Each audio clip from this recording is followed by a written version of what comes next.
The idea of doing a third one was so insane because when we did the first one, never did Todd Phillips and Zach and Ed and I sit there as contemplating, how we were going to wind up the story that started with a naked man's balls on my neck.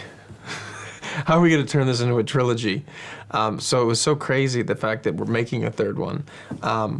But at the same time, I would make 8 of them because Todd's an incredible director. I mean, he kind of is the best at what he does. And Zach and Ed are, they're incredible. So for me, it was a no-brainer.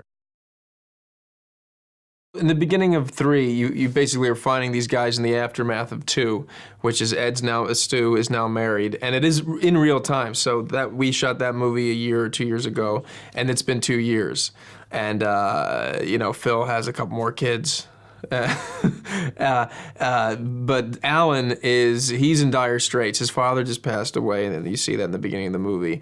And now that anchor's gone, he was unleashed as it was, but now it's almost unharnessable.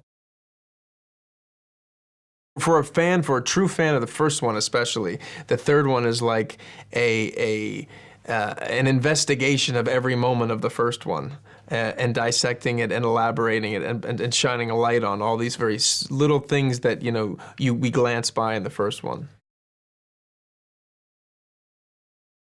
This one to me feels almost like the first one, the shooting of it. It feels like we've an amazing script, but we're also loose with it, and a lot of in-between moments are filled with a lot of humor, I think, that Zach and Ed come up with.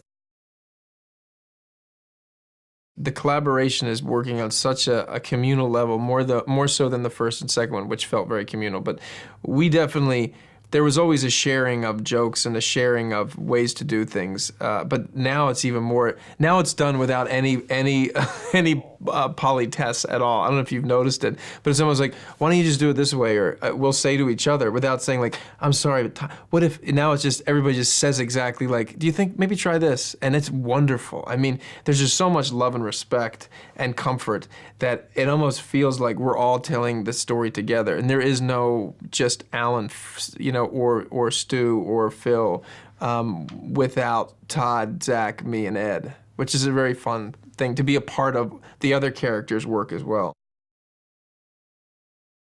Oh my gosh, yeah, Ken Jeong has a major part of this third movie, and the lovers of Mr. Chow are going to get their fill, and so they should, because in the first 2 movies he was like the most popular character, and people love him, and it's great to see him and Ken get such an opportunity in this one to really just sort of take it to another level. This movie now is like, we're back and we've taken all of those things, and it's rugged and brutal and massive. I mean, there's parachutes, flying around Vegas at night. There are huge animals in small automobiles. There are a lot of crazy things going on, and it all is kind of grounded. But the cool thing is, I don't think it ever comes from a place where Todd and Craig Mazin thought, let's outdo the second and first one. It is sort of a self-contained unit of, let's just tell a good story.